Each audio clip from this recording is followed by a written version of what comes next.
I want you to close your eyes and visualize your dream come into fruition. This is your dream. This is your life, and the future you is depending on you to come through. Do you know that greater is calling you? Do you know that you have gifts, talents, and skills that you have not even tapped into yet? What do you want for you? Hard work has a future payoff the laziness. It pays off now.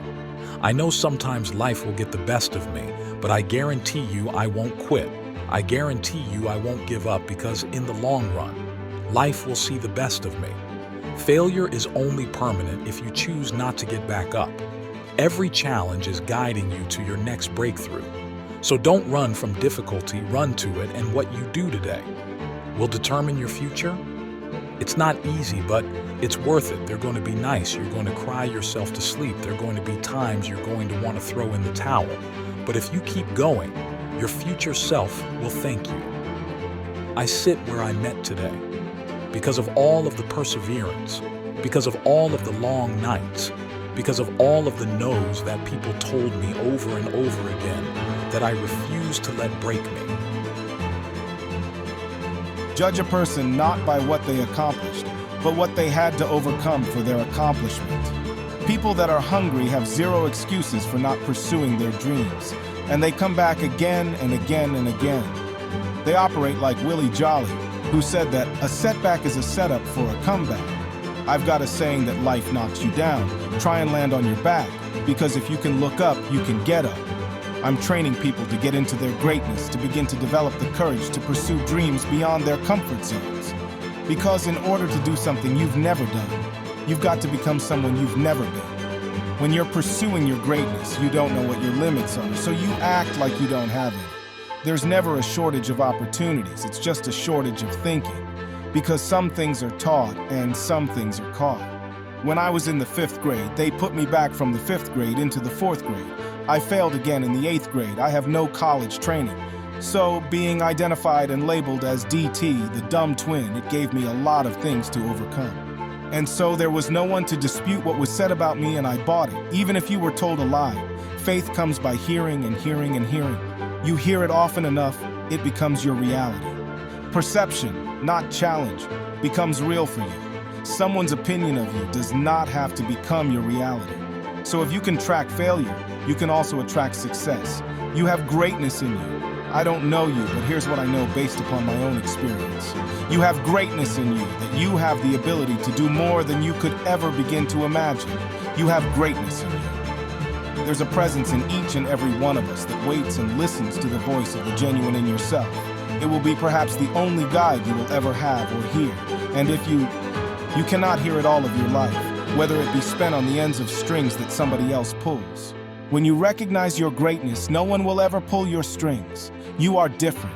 You were created on purpose, with a purpose to manifest that purpose through you. You will never exercise authority and dominion over your life until you exercise authority and dominion over what you are not. Most people go through life living the lie that has been told about them. There's something in you that's greater than your circumstances. There's something in you that's greater than the adversities that you're facing. Life, you're either in a problem, just left one, or headed toward one. You have greatness in you. When you're pursuing your greatness, you live from a place of the willingness to live life courageously, to be willing to take chances, to become a risk taker, to make impact, to go beyond believing to knowing, to lean not onto your own understanding, to feel within yourself. There's some cause, there's something that's bigger than me, but I'm never alone in facing this. There's a presence that will never leave me nor forsake me, and that when you step into that place, more of thee, less of me, that there's a place where we can go within ourselves. There are things that we can accomplish, things that we can do that eye has not seen, ear has not heard, nor is it in the heart of mankind what God has in store for us. When we surrender life to me, when you're pursuing your greatness, you find something that you love, that you surrender to that something gives you life, and that you turn yourself over to that and allow yourself to me, is what greatness is. When I was diagnosed with prostate cancer, I was pondering about my life. Am I going to beat this? And I was reading his words for comfort. And he said, the ideal situation for a man or woman to die is to have family members praying with them as they cross over. But imagine being on your deathbed and standing around your bed, the ghost of the dreams, the ideas, the abilities given to you by life. But you, for whatever reason, you never pursued those dreams. You never acted on those ideas. You never used those gifts. And there they are looking at you with large angry eyes saying, "We came to you and only you could give us life, and now we must die with you forever." And the question is, if you died today, what dreams, what ideas, what gifts will die with you? As I face inevitable death, what in the meaning and purpose of my life that will not be undone or destroyed when I'm gone? My goal now, we learn, we earn, we pass it on. We should be ashamed to die until we've made some major contribution to humankind. I think it's important that people find something that gives their life a sense of meaning and value that drives them, that becomes their magnificent obsession. Because we live in a world where we're told more about our limitations rather than our potential. We go to our graves never knowing who we really are. How do we develop a sense of belief? What I'm hearing you say is belief is one of the most important things we can have in ourselves. It is major, it's an ongoing process. I encourage people to read a minimum of 30 to 40 pages of something positive every day to program your mind, and all of us can do that. We can go to the library and check out books. When I think about Art Mandino, who wrote The Greatest Salesman in the World, he was on the verge of committing suicide, went to the library, read the book, Think and Grow Rich in his life, turned around. The mindset, your diet, and positive relationships, giving yourself a healing, nurturing environment, strengthens your immune system and allows you to stay here longer and do your great work. So you have to program yourself or your mind will be programmed. In order to do something you've never done, you've got to become someone you've never been. You've got to become a risk taker.